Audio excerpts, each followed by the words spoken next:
Asuntos que nos preocupan en el apartado económico bursátil, y lo hacemos a esta hora con la ayuda de Alexis Ortega, socio director de Finagentes Gestión. Alexis, muy buenos días. ¿Qué tal, Eva? Muy buenos días. Gracias por madrugar esta mañana con nosotros, Alexis, y hoy querría poner la mirada en unos mercados asiáticos que parece que hoy empiezan a relajarse. Estamos pendientes toda la semana de la bolsa china, esa debacle del 8% en el Hansen de Hong Kong, caídas de casi el 5% de Shanghái, por ese intervencionismo, ese bloqueo a las cotizadas en mercados internacionales. No sé en este momento cómo hay que mirar a este mercado, a China. Bueno, es un mercado de relativa preocupación ahora en estos momentos, sobre todo teniendo en cuenta de que, por ejemplo, Wall Street continúa marcando máximos históricos casi prácticamente cada día. El problema no es tanto un problema que a lo mejor podría estar relacionado con el tema de la pandemia o de la recuperación o no económica, del proceso de vacunación, que son ahora mismo los grandes temas fundamentales, o la inflación que pueda estar. En este momento el centro del problema es prácticamente el intervencionismo por parte de las autoridades chinas, que de alguna manera están poniendo ciertas cortapisas, sobre todo a las empresas tecnológicas, y eso es lo que yo creo que está detrás de la fuerte caída que estamos viendo en el Hansen, que esta mañana incluso ha perdido los 25.000 puntos, y el índice Shanghái. Hay que tener en cuenta incluso que si usted mira los resultados de las empresas chinas, en este momento están repuntando del orden de más del 50% en las más importantes, aunque bien es verdad que es por el hecho de la fuerte caída del beneficio del año pasado, pero en cualquier caso no es un problema relacionado con la actividad económica, sino con el intervencionismo del gobierno chino.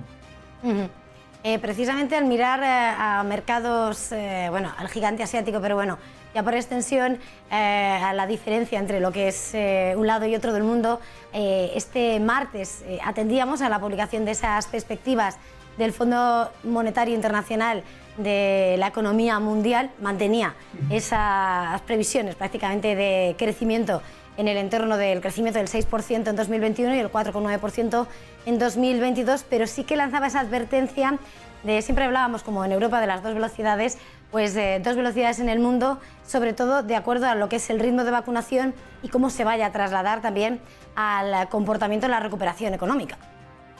Sí, la verdad es que el tema central en estos momentos es el ritmo de vacunación en todo el mundo, puesto que de alguna manera el ritmo de vacunación va a ser un estimador muy bueno de cuándo se volverá otra vez a un cierto grado de normalidad.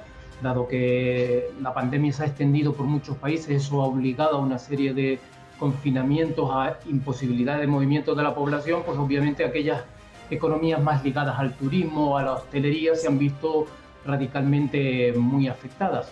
Volver otra vez a la situación de normalidad gracias a un nivel de vacunación muy alto en el más corto espacio de tiempo le permitirá, por lo tanto, de alguna manera recuperar los niveles de actividad.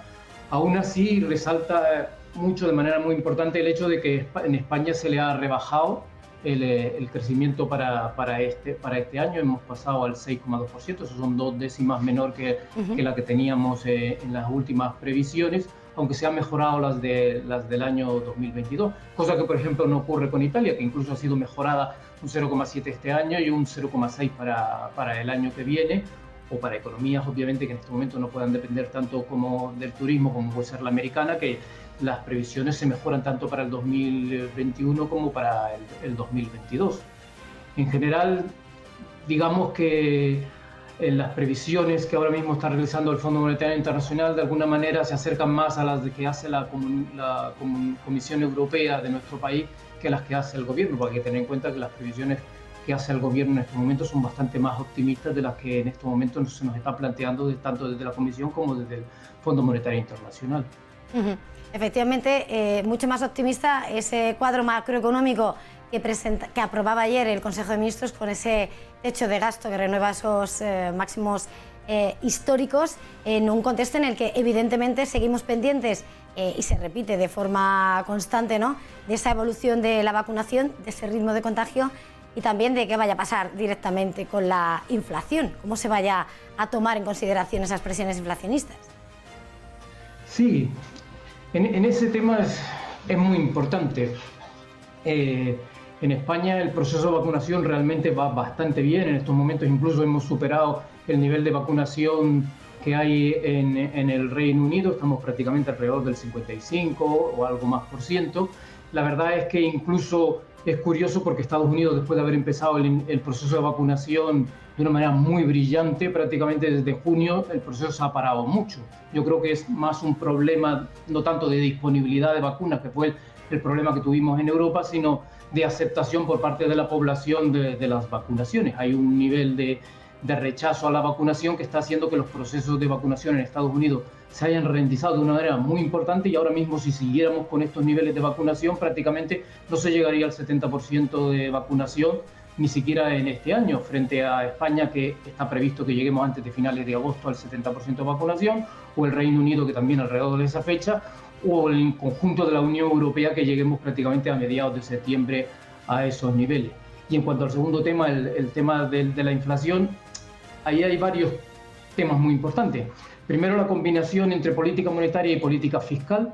Ahí hay una gran diferencia entre lo que puede ser Estados Unidos y la Unión Europea, o la Unión Monetaria más bien. La Unión Monetaria ha tirado más de política monetaria que de política fiscal. Todavía prácticamente todos los planes no son solo menores en envergadura, sino que prácticamente casi no han llegado a la población, mientras que en Estados Unidos la política fiscal ha sido absolutamente bestial y además ya está en la población. Quizás por eso se explica esos niveles de inflación en Estados Unidos rondando el 5% y en Europa que está rondando alrededor del 2%. Lo importante ahora mismo es un poco la reunión que va a tener lugar hoy, o la finalización de la reunión del FONC, en donde prácticamente a la Reserva Federal se le va a pedir, pues en cierto modo, que empiece a lanzar algún tipo de señal sobre dos temas. Cuándo va a empezar a subir los tipos de interés, pero previamente a todo eso, cuándo va a empezar a dejar de comprar cédulas hipotecarias y bonos del Tesoro, que ahora mismo está comprando alrededor de 120.000 millones. Es importante lanzar un cierto mensaje de que hay una intención de controlar la inflación, puesto que de momento hablan de transitoriedad. La verdad es que en estos momentos la Reserva Federal goza de un cierto grado de tranquilidad en cuanto a que los mercados les está dando la razón, pero obviamente el tiempo se acaba. No puede uno estar diciendo que es transitorio una cosa y luego más tarde pasarnos años con un cierto grado de transitoriedad. La pregunta es, ¿cuánto transitoriedad es transitoriedad? Ese es el gran problema.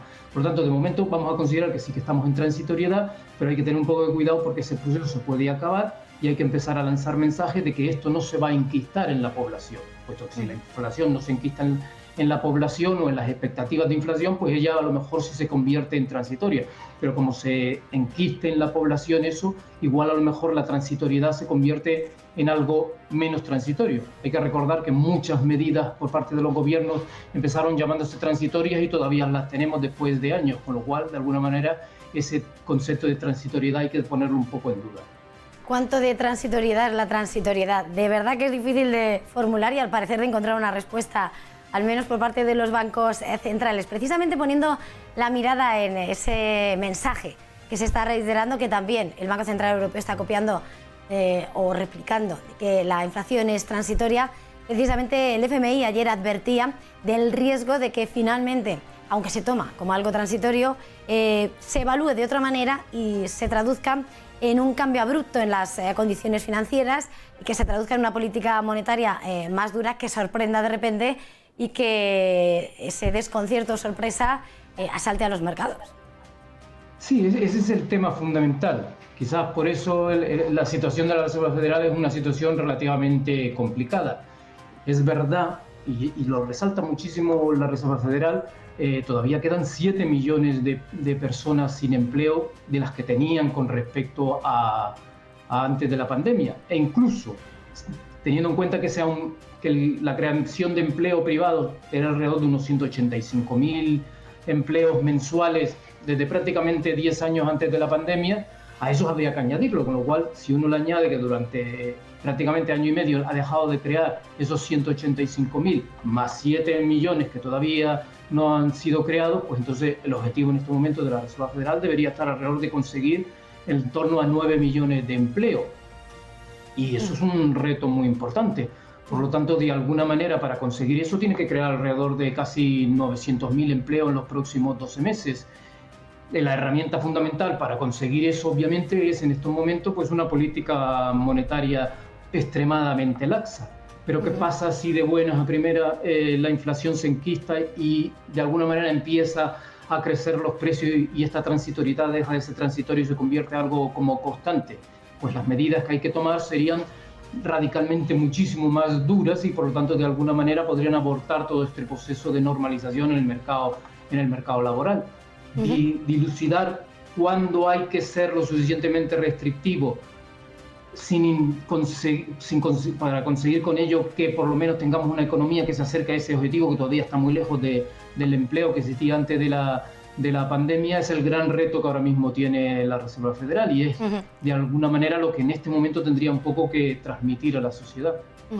Mientras tanto, y lo que se cotiza en el mercado de divisas, estamos viendo bueno, hoy el intercambio entre el euro-dólar en 1,1805 unidades. Vemos como la moneda única se aleja de esos mínimos de marzo. No sé cómo lo ves. Bueno, en general realmente la caída que hemos tenido del euro de una manera muy importante, prácticamente de niveles por encima de los 1,21, viene curiosamente de la anterior reunión del FONC, en donde prácticamente, recordemos, 7 miembros ya empezaban a hablar de subidas de tipos de interés a finales del año 22, con lo cual de alguna manera implicó una pérdida por parte del euro. Pero yo creo que buena parte detrás de esta caída del euro no fue solo ese tema, que es muy importante, sino también una fortísima liquidación de posiciones en euro. Teníamos en el mercado de Chicago, se estaba estableciendo alrededor de 250.000 millones de contratos.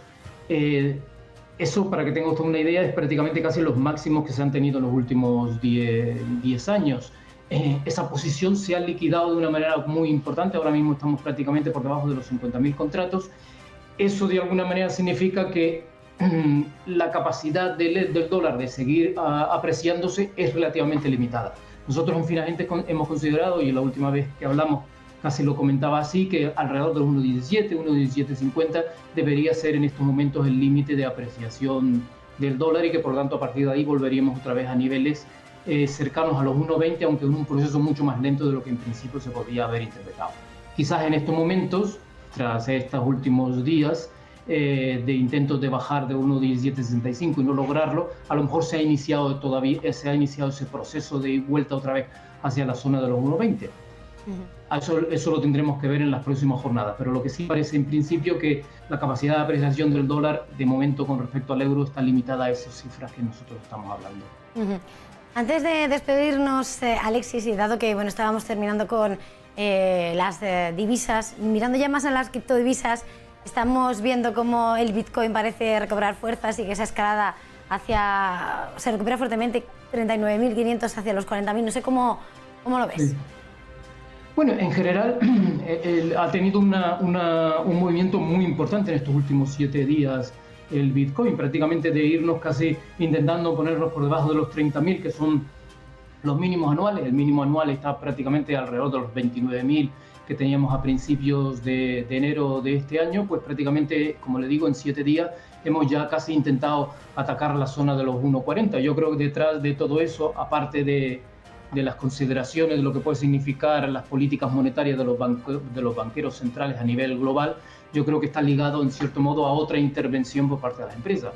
La subida desde noviembre hasta prácticamente abril, mayo se debió sobre todo al intervencionismo de Tesla, y ahora yo creo que está en cierto modo ligado a esa especie de especulación de que Amazon podría empezar a aceptar el Bitcoin como moneda de pago. De alguna manera eso es lo que ha ayudado a que el Bitcoin continuara en este proceso de recuperación de los 40.000. Yo creo que en cierto modo alrededor de los 30.000 puede marcar de alguna manera el mínimo y en cierto modo la perspectiva todavía del Bitcoin es al alza. Pues nos vamos a quedar aquí. Alexis Ortega, socio director de Finagente Gestión. Un placer tenerle esta mañana con nosotros. Feliz jornada y feliz negocio. Vale, muy buenos días a todos.